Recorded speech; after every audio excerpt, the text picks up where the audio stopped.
Oi, gente, boa noite. Muito obrigado pela presença dos que estão chegando. Estou vendo aqui muitos amigos e amigas. Eu fiquei muito contente com a outra live. Acho que foi bacana, discutimos um tema interessante que foi o pensamento do Robert Alex, de uma forma mais geral, abrangendo um pouco sua filosofia do direito.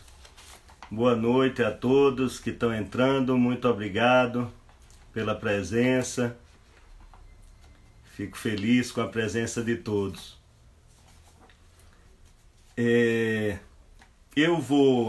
Essa live eu pensei nela como uma continuação daquela primeira, né? Nós falamos do pensamento de Robert Alex de uma forma mais geral, abrangendo a sua filosofia do direito, a sua teoria da argumentação jurídica e também a sua teoria dos princípios. A teoria dos princípios de Alex tem tudo a ver com esse tema de hoje, de que nós vamos tratar o princípio da proporcionalidade. Então, de alguma forma, vai haver uma certa coincidência dos temas. Mas nessa aqui eu vou aprofundar mais a questão propriamente da proporcionalidade. Então eu agradeço mais uma vez, estou vendo muitas amigas queridas e amigos entrando.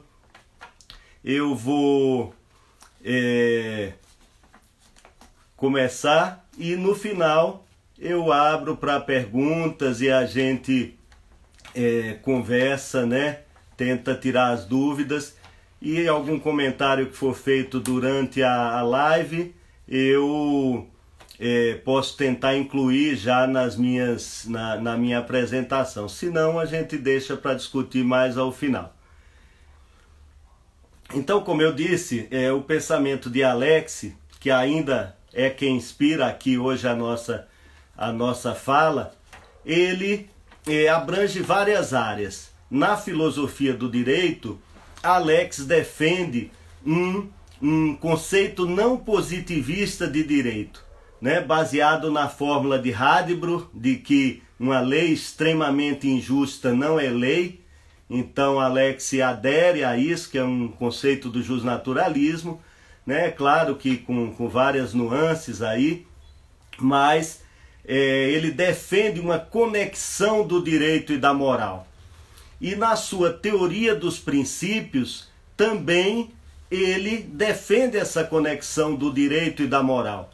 Os próprios princípios, como a igualdade, a liberdade, a dignidade da pessoa humana, são pontes, né? Pontos de conexão entre o direito e o pensamento moral, o discurso prático, né? Como ele chama de uma forma mais genérica, o discurso moral, político, etc.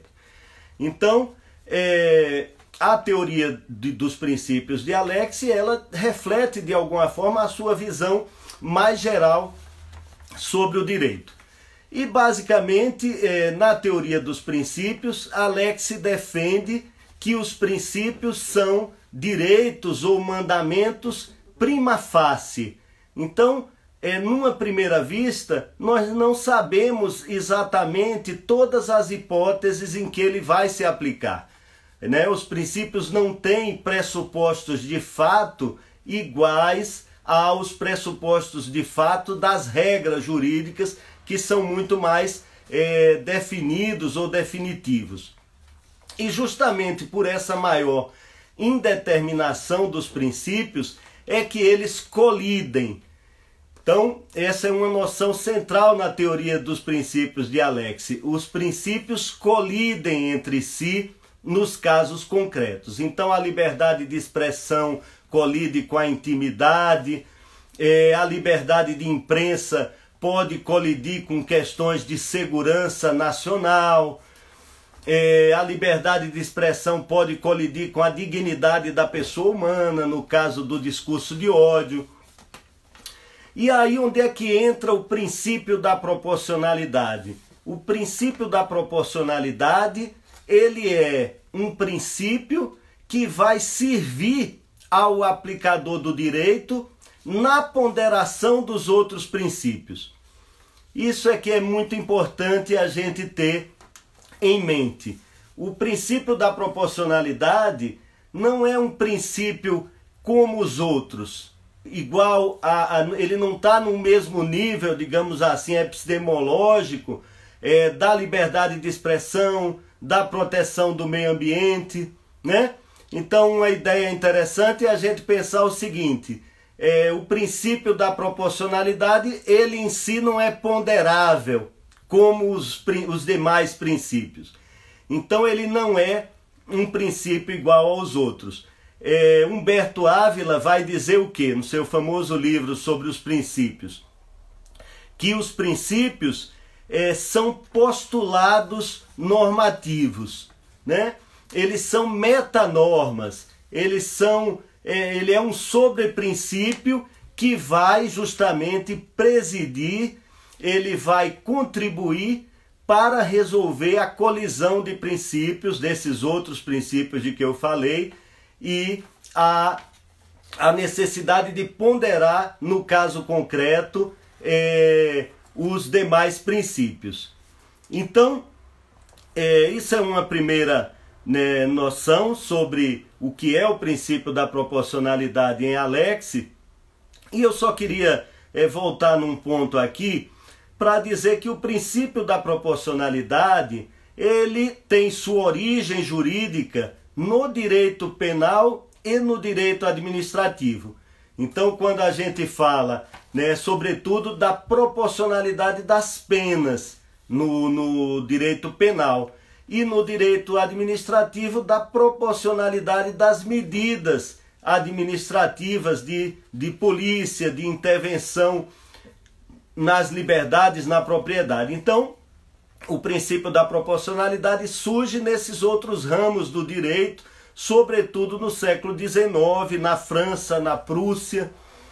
E uma outra coisa é que o princípio da proporcionalidade, ele é claramente ligado a noções mais gerais, como a noção de justiça, a noção de moderação, a noção de justa medida, né?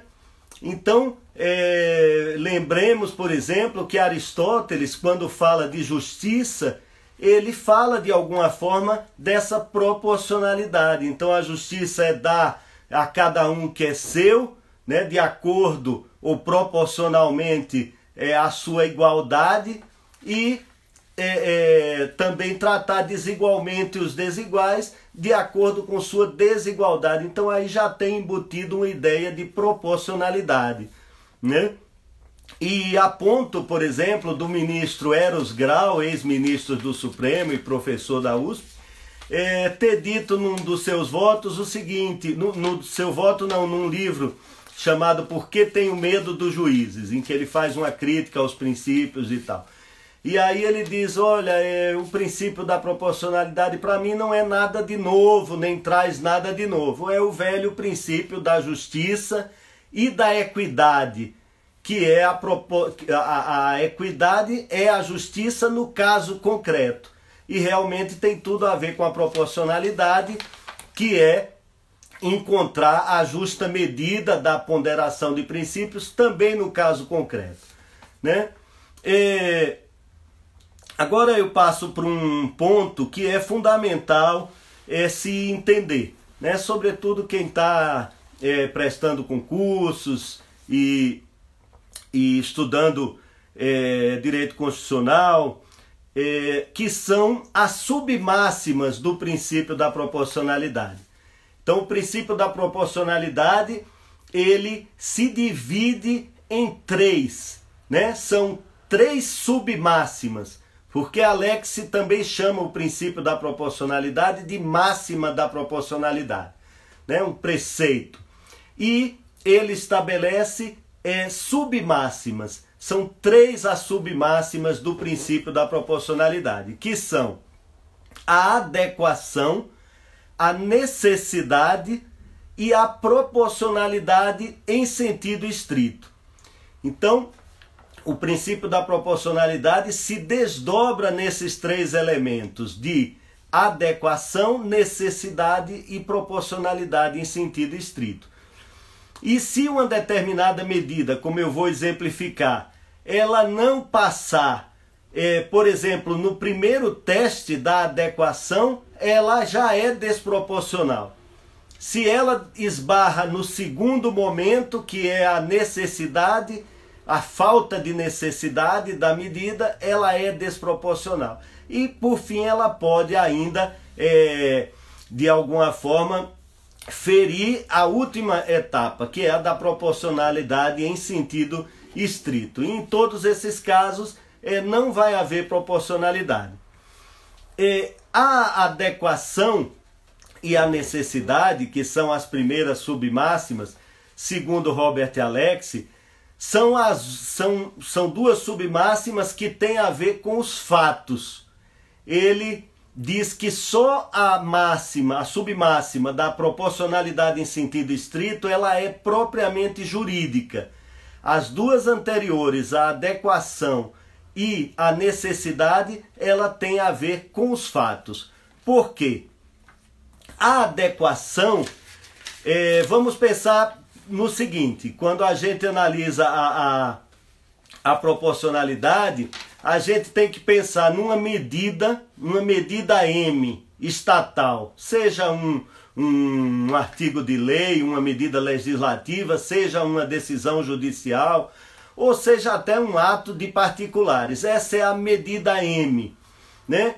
E nós temos dois princípios colidentes, o princípio P1 e o princípio P2. Vamos usar essa convenção.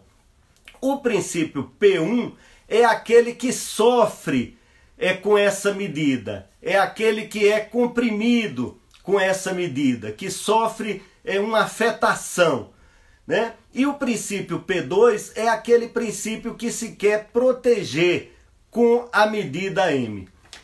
Então, temos M, P1 e P2. Se então nós vamos olhar a adequação como primeiro elemento da proporcionalidade, nós vamos nos perguntar o seguinte: no mundo dos fatos, essa medida, ela é adequada do ponto de vista causal, do ponto de vista fático, ela é apta? E aí, por exemplo, na França eles usam o termo aptidão, né, nessa primeira fase. Essa medida é apta, né? Essa medida que interfere com o pedido P1, ela é apta a proteger o princípio P2? Ela é adequada? Esse é o primeiro questionamento. Então vamos pensar que a gente esteja cogitando da proibição de um livro. Como Mein Kampf, de Hitler. Um livro antissemita, um livro racista que incentiva a violência contra os judeus, né? Minha Luta, um livro famoso. Então vamos dizer que nós estejamos considerando uma medida estatal que proíba a circulação, a edição de Minha Luta, de Hitler. Então, vamos analisar se essa medida é proporcional. Primeira fase, adequação. Ela é adequada a proteger o princípio P2, que seria a dignidade da pessoa humana? Essa medida, do ponto de vista fático, no mundo dos fatos, ela é adequada? É a primeira coisa. Então eu pensei num argumento, por exemplo, que alguém poderia dizer assim, a editora: olha, essa medida não é adequada, porque o livro Mein Kampf, de Hitler, ele é facilmente encontrável na internet. Então na internet você baixa à vontade o livro Mein Kampf, em várias línguas e muito possivelmente em português. Então, esse seria um argumento, por exemplo, podemos discutir se ele é válido, né? Mas seria um argumento para dizer que a medida é inadequada, ela é inapta, ela não consegue proteger o princípio colidente. então ela seria já desproporcional, ela já não passaria na primeira etapa do teste de proporcionalidade. A segunda submáxima é a da necessidade. Aí já é um pouco diferente. A medida passou na primeira submáxima, ok, ela é adequada, ela é capaz de proteger o outro princípio. E aí eu penso, por exemplo, naquela decisão que eu citei na outra live do STF sobre o exame de DNA. Né? O STF entendeu que o investigado numa ação de paternidade não pode ser compelido a fazer um exame de DNA. Então vamos lá. Nós estamos analisando, como o STF analisou, a medida do juiz que mandou fazer debaixo de vara o exame de DNA. Então vamos pensar, ela é adequada, ela é apta a proteger o outro princípio aí colidente, que seria o interesse do filho de ter a paternidade reconhecida? Sim, ela é apta, ela é adequada, ela passa no primeiro teste. Então, o exame de DNA é capaz de revelar a paternidade. Tudo bem, passou na primeira etapa do teste da proporcionalidade, nós vamos para a segunda etapa da proporcionalidade, a necessidade. E aí foi nessa etapa, embora sem o dizer de forma explícita, que o STF disse não, a medida não é necessária. Por que o STF disse isso? Porque alguém que no cível se recusa a contribuir com uma perícia, assume o resultado negativo que essa perícia poderia lhe trazer. Então, quem discorda de se submeter a um exame de DNA numa investigação de paternidade, tem a sua paternidade reconhecida pelo juiz na ação cível. Então, por isso, o STF disse essa medida ela é desproporcional, ela não é necessária, né? Então, já é um segundo questionamento. Aqui, nesse segundo passo, os autores falam na medida menos gravosa, né? Aquela medida que seja menos custosa para um dos princípios, para os princípios em geral, para as pessoas em geral, né? Então, essa é a segunda etapa da proporcionalidade. A terceira etapa, né, é a proporcionalidade em sentido estrito. Então, superadas as duas primeiras fases, agora o que vai se ver realmente é se a medida é justa, se ela é proporcional, né? Se o meio que está sendo empregado para proteger um princípio, ele não é excessivo, ele não é desproporcional. Então, aqui incide nessa última etapa o que o Robert Alexy chama de lei da colisão ou da ponderação. Então, a lei da ponderação incide nessa terceira etapa da ponderação de princípios, que é o seguinte, segundo Alexy, quanto maior for a afetação de um princípio P1 por uma medida M, maior deve ser a importância do princípio P2 naquela situação. Então, quer dizer, se você tem uma afetação importante, intensa do princípio P1, mas naquela hipótese o princípio P2, que supostamente seria protegido, ele não se mostra tão relevante, a medida é desproporcional, né? Então aí o que há é uma análise da proporcionalidade entre o meio empregado, que é a intervenção num princípio, e o fim, que é a proteção do segundo princípio, do princípio colidente. E aí a gente pode dá vários exemplos aqui práticos. Eu vou dar alguns que dá uma concretude maior ao problema.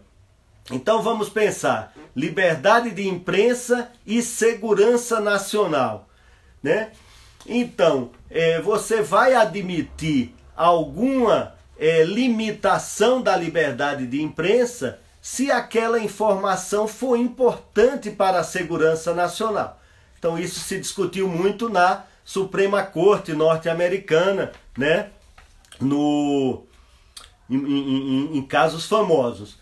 Então, o que a gente vai ver aí é o seguinte: se o princípio da segurança nacional ele pode sofrer um abalo muito grande naquela situação concreta e levada em conta as circunstâncias daquela situação, então vai se admitir uma maior intervenção, uma maior interferência no princípio da liberdade de imprensa. Um outro exemplo, agora saindo do direito, mas só para exemplificar também a lei da ponderação ou do sopesamento em Alex, é a gente pensar na compra de um apartamento, né?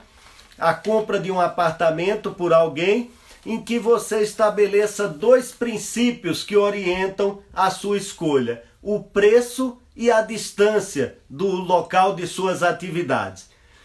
Então vamos dizer, você aceita um preço maior desde que a distância seja menor para você. Então você aceita, né, que o princípio preço sofra um prejuízo aí, desde que você tenha um benefício correlato na distância, né? Mas se a distância, por sua vez, ela é grande, você vai exigir um preço menor. Então isso é uma curva, né, que Alex usa até de noções matemáticas, né? As curvas de indiferença, para mostrar como deveria funcionar essa terceira etapa da ponderação. E eu vou dar um cumprimento aí mais uma vez os amigos e familiares que estão presentes. Muito obrigado a todos. E eu vou dar para fechar essa parte das três etapas da ponderação, um exemplo bobo, né, simples, mas ilustrativo, que eu vi em um autor alemão, eu acho. O que é que ele diz? Você, um fazendeiro idoso, ele encontra um jovem em cima de uma árvore frutífera de sua fazenda, comendo as suas frutas ali, né?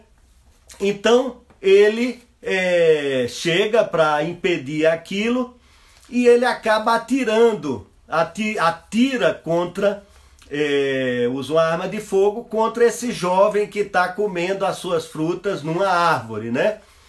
Então nós podemos passar em revista as três etapas aí.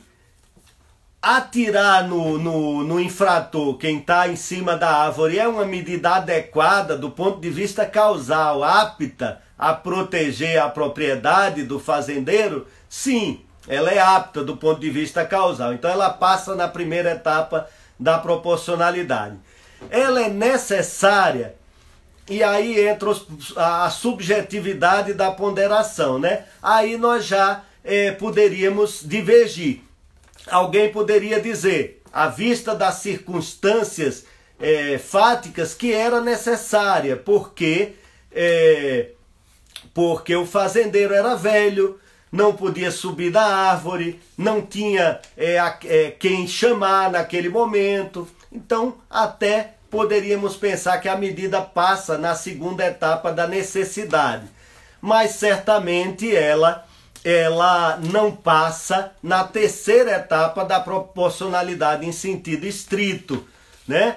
Que seria aí você cotejar o direito à vida e o direito à propriedade, que no caso não era uma propriedade relevante, né? Seriam as frutas de uma árvore, né? Não estamos falando em nada relevante do ponto de vista econômico. Então essa medida não seria mais proporcional na terceira etapa. E todos devem então ter lembrado aí dos institutos penais, da legítima defesa, né? Que fala em usar moderadamente os meios necessários. Isso não deixa de ser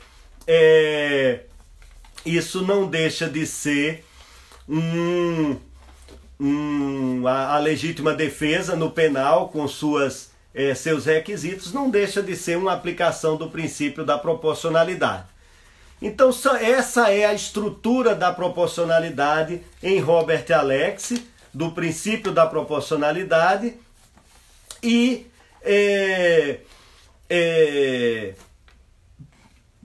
como eu disse, a forma com que Alexy resolve a ponderação de princípios. Então a proporcionalidade é um princípio que serve para regular a ponderação de outros princípios que colidam no caso concreto. Né? São famosos dois exemplos de Alexy no seu livro. Um réu que tinha um problema cardíaco e pede para não comparecer a uma audiência penal. E um outro caso, que é o caso Leber, né? Não sei, não tenho certeza da pronúncia em alemão, mas uma cidade em que aconteceu um crime. Bandidos entraram num quartel do exército e mataram militares, 4 militares, salvo engano, para roubar armas.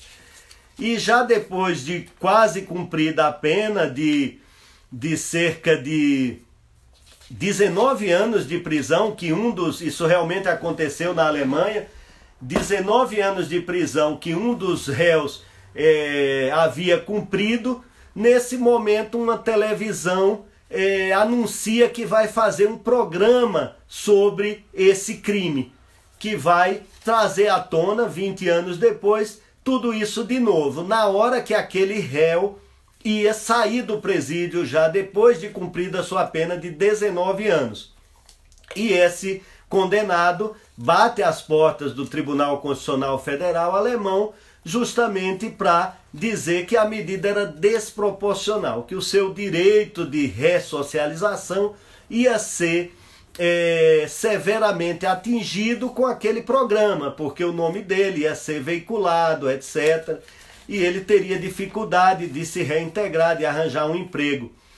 E o Tribunal Constitucional alemão termina dizendo que sim, a medida era desproporcional. E o que é que o tribunal faz? Analisa as circunstâncias concretas. Então, para Alexy, isso é uma outra noção importante, não há uma hierarquia abstrata entre os princípios. Só vai, na situação concreta, que vai aparecer uma precedência de um princípio sobre outro, mas não do ponto de vista abstrato. Então, ali na situação concreta, o que é que o Tribunal Constitucional, né, alemão, sediado em Karlsruhe, o que é que ele vai dizer? Ele vai dizer o seguinte: olha, a liberdade de imprensa teria uma precedência se a informação fosse atual. Mas como a informação é muito antiga, não se reveste do mesmo interesse, aqui nesse caso prepondera os princípios que socorrem aqui o condenado. Então, é um exemplo, né, de como a ponderação se dá no caso concreto entre princípios colidentes, e quem preside a essa ponderação, quem regula a maneira com que a ponderação deve ser feita, é o princípio da proporcionalidade. Então,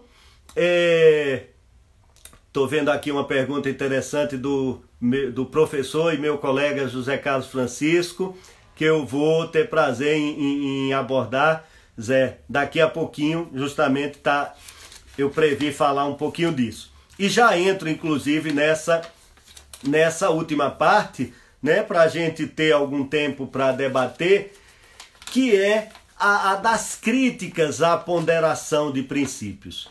O Leonardo também, que me segue, aí não nos conhecemos pessoalmente, também me pediu para falar sobre isso, se a proporcionalidade empregada pelo juiz constitucional, se ela não esconderia, né, a discricionariedade, né, do juiz. Então, uma das críticas à proporcionalidade é essa, da subjetividade, da irracionalidade, da discricionariedade. Não a discricionariedade permitida no direito, mas uma discricionariedade indevida, digamos assim.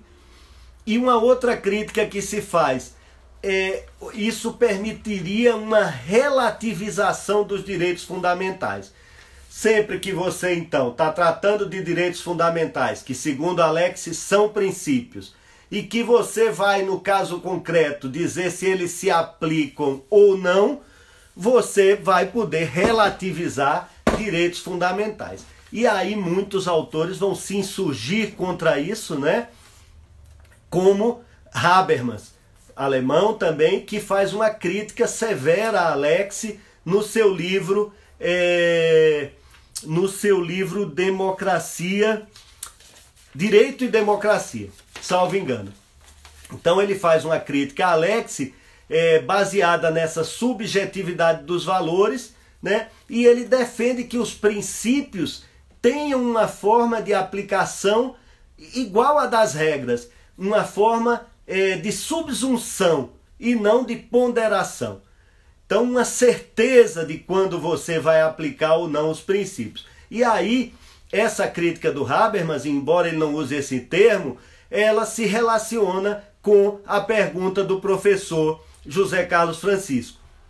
Por quê?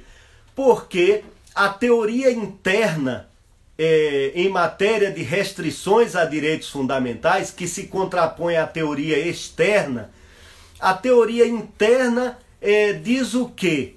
Olha, é preciso de um conceito do que é o direito fundamental, que já inclua as suas diversas hipóteses, as suas exceções.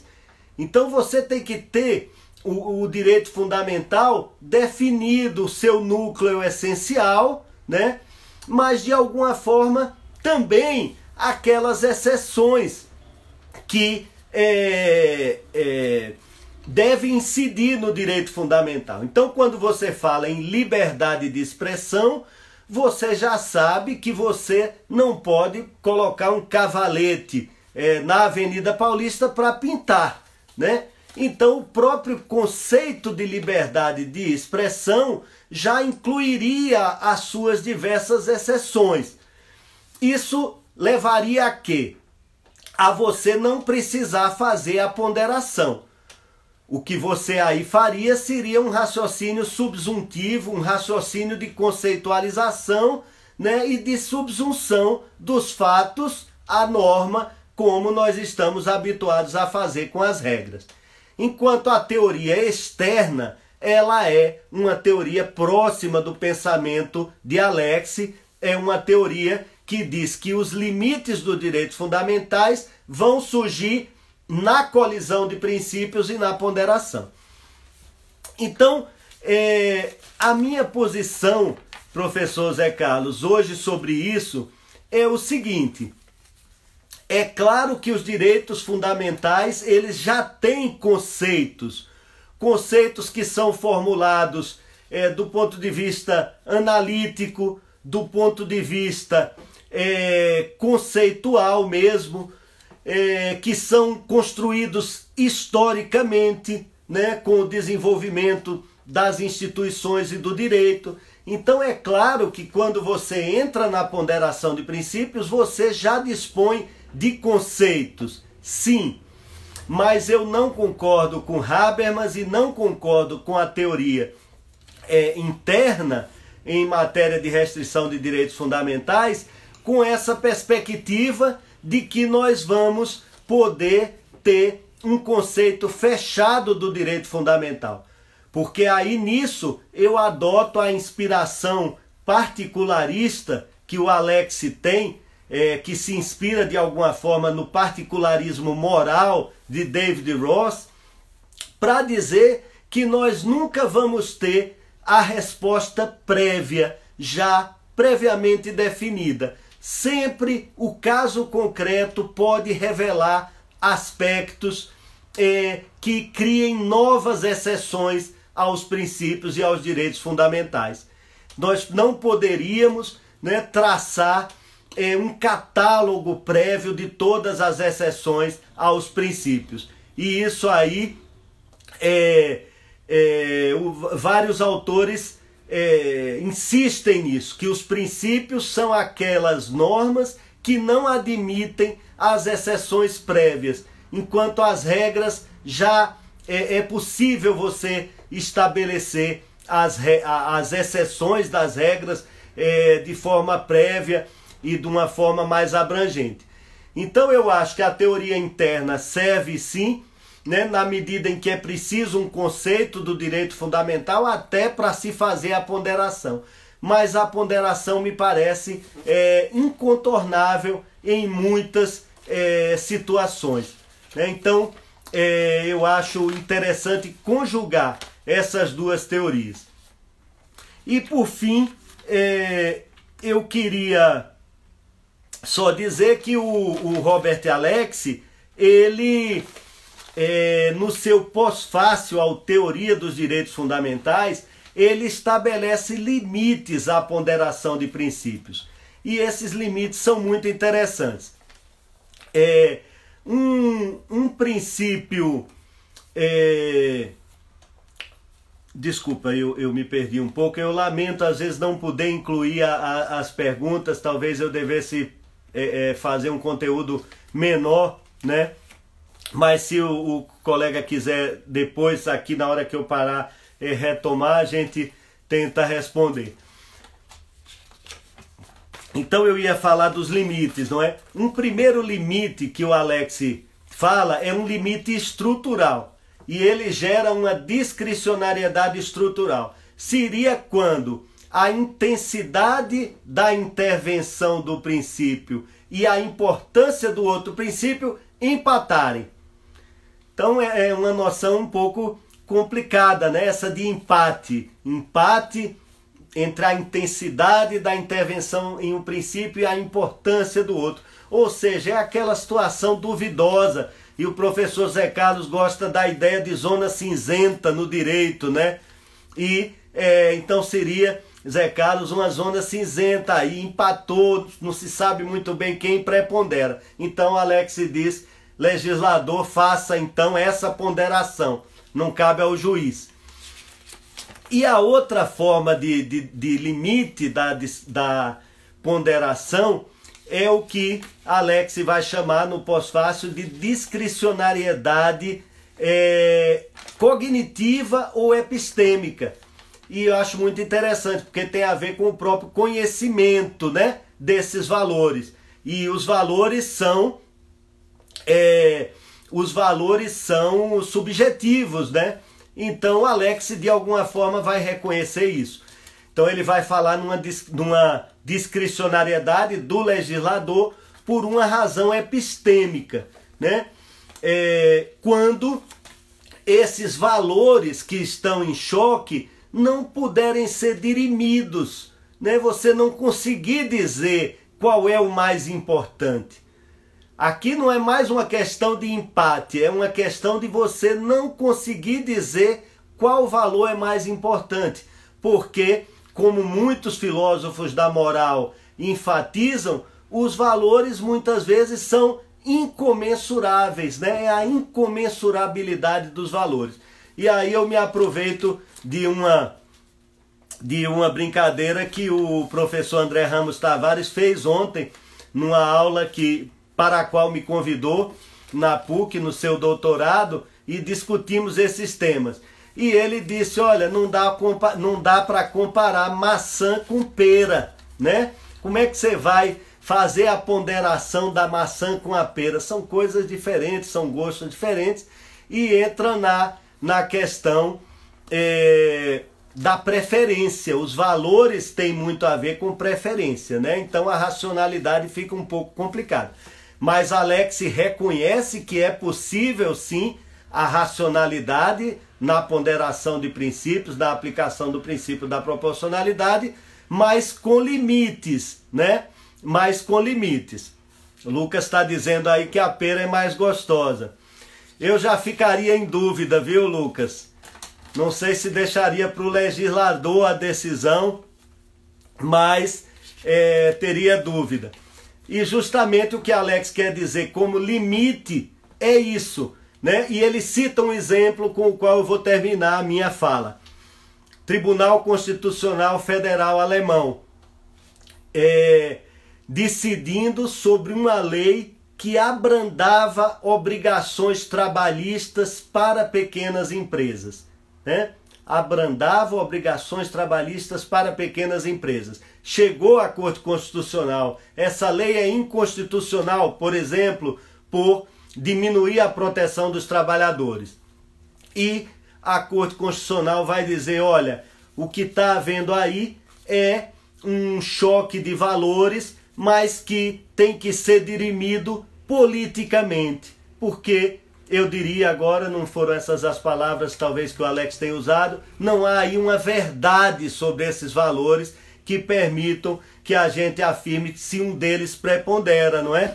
Toda a filosofia política aí pode se espelhar numa colisão dessa, entre o Estado social, o liberalismo econômico. Então Alex se diz, nesse caso, cabe ao legislador decidir, né? Então, a ponderação tem limites, né? E um dos limites é quando os valores, o choque de valores, ele chega a um nível de abstração tal que a gente pode considerar essa questão como política, né?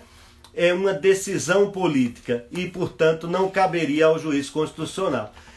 É uma teoria muito vasta do Alex, muito sólida em termos teóricos, mas, claro, sujeita a críticas grandes, né? A críticas bastante interessantes. E eu aproveito para falar aqui rapidamente, só mostrar o meu livro, Neoconstitucionalismo e Verdade, vai para a 3ª edição, acho que essa 2ª edição está esgotada, e aqui eu teço uma crítica à ponderação de princípios de Alex, né? Justamente nessa linha da subjetividade dos valores. Então, uma coisa interessante que o Edmar perguntou aqui sobre o non-licet, né? Essa eu vou responder sim, Edmar, é bacana e eu trato no livro. Então, parei por aqui, vou beber um pouquinho de água e vou tentar responder. Vou começar com a do Edmar sobre o non-licet. Agradeço aqui aos amigos, a generosidade de todos.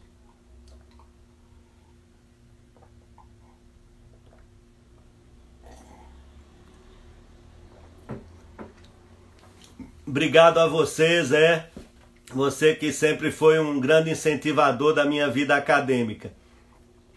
Edmar, a questão do non-licet é interessante, porque você está dizendo o seguinte, o Tribunal Constitucional tem que decidir. Ele vai ter que dizer se uma norma é constitucional ou é inconstitucional.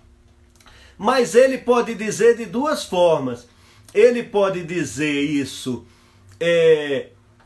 baseado em princípios substanciais e em princípios formais. Então, ele pode entrar, vamos dizer, nesse caso aí das obrigações trabalhistas, o Tribunal Constitucional poderia dizer o seguinte, olha, essa lei é constitucional porque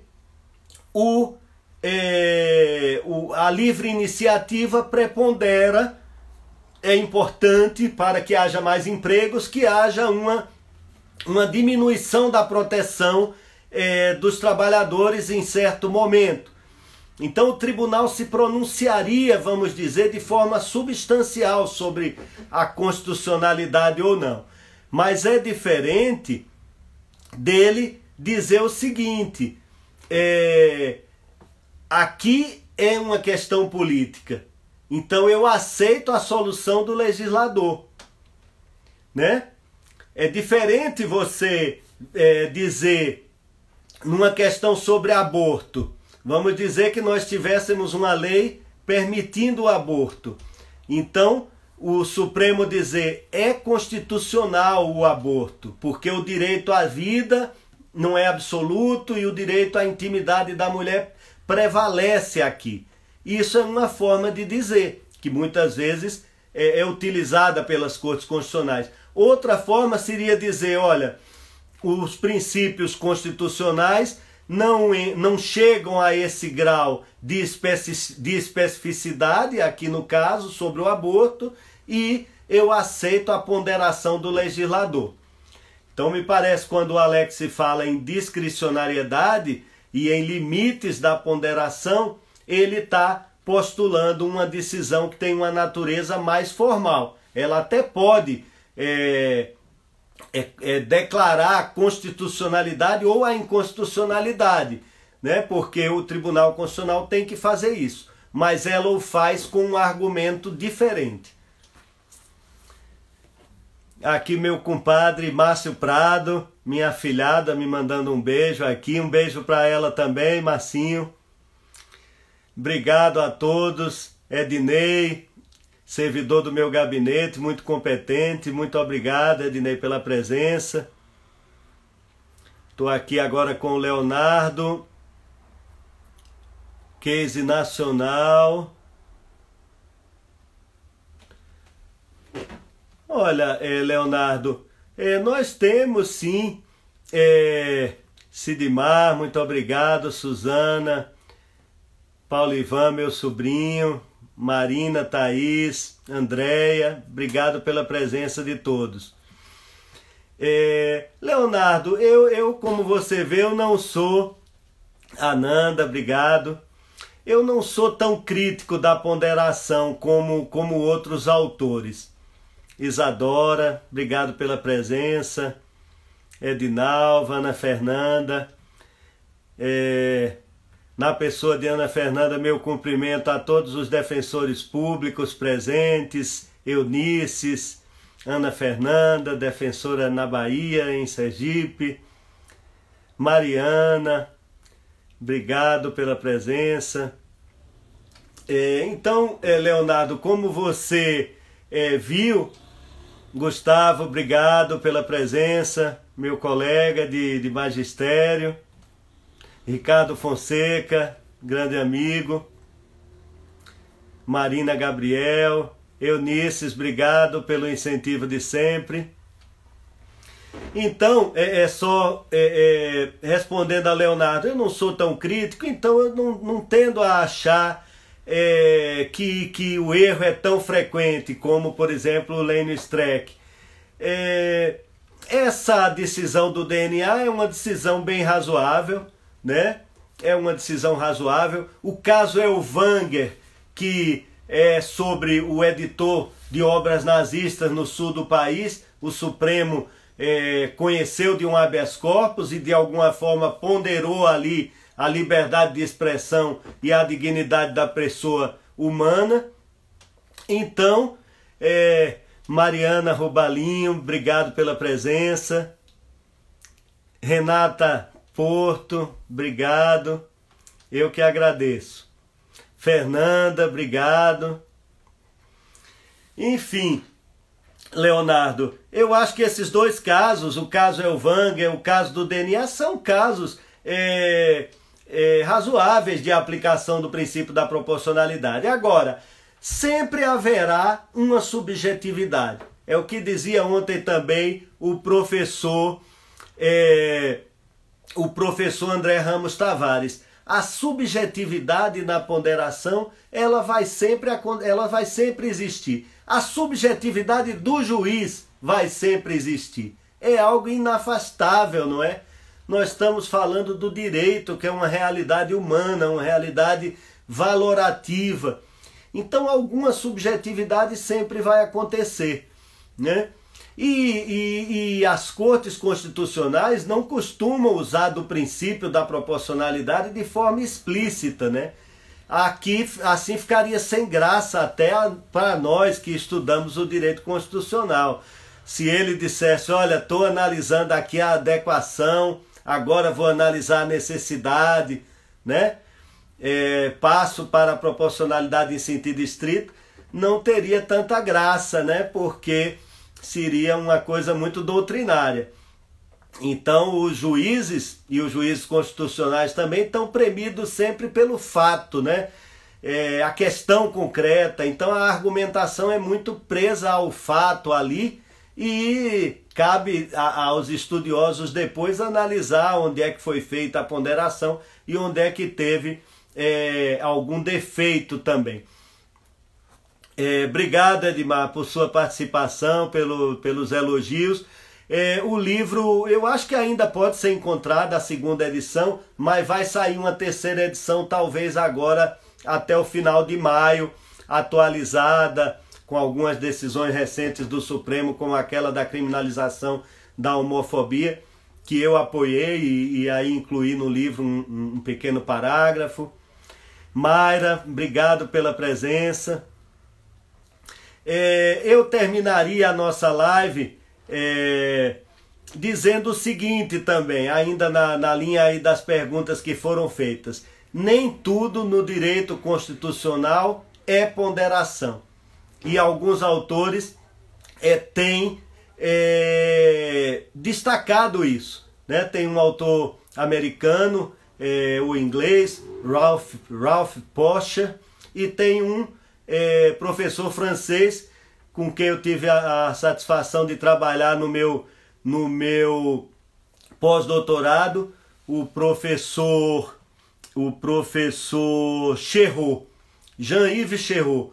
E ele diz o seguinte, olha, a proporcionalidade não é tudo, né? Do direito constitucional ainda vão existir problemas de subsunção, né? Problemas de interpretação diversos da ponderação, problemas de conceitualização dos direitos fundamentais. Então, por exemplo, eu tenho a impressão de que a questão sobre o aborto, da maneira como ela está colocada no ADPF do PSOL, agora, que é para descriminalizar, e eu concordo com o aborto, eu defenderia uma lei que permita o aborto nas condições em que ele é permitido nos Estados Unidos, na França, e sobretudo por conta do desastre que é no Brasil as práticas abortivas ilegais, né, em termos de mortalidade da mulher. Então, mas eu não defendo que o Supremo tome essa decisão, por uma questão doutrinária, por essas análises que a gente está fazendo. E eu acho que a questão do aborto, ela não é uma questão aí de ponderação, ela é uma questão mais de conceituação, né? Conceituação do que de quando começa a vida do feto, né? De quando ela do embrião, desculpe, de quando ela merece proteção. E é claro, aspectos de ponderação vão entrar também aí. Doutora Suzana Camargo, muito obrigado pela presença, ex-desembargadora do TRF3, hoje advogada. Minha amiga Cândida Veloso, querida amiga. A colega e amiga também, Luíse Filgueiras, obrigado pela presença.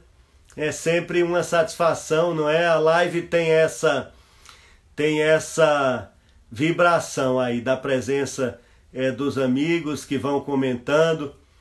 E uma amiga minha, antes de eu fazer, disse assim, desative os comentários, né, para não se atrapalhar. Aí eu disse, olha, é como entrar em campo, né, Zé Carlos, que gosta de futebol, sem uma torcida, né?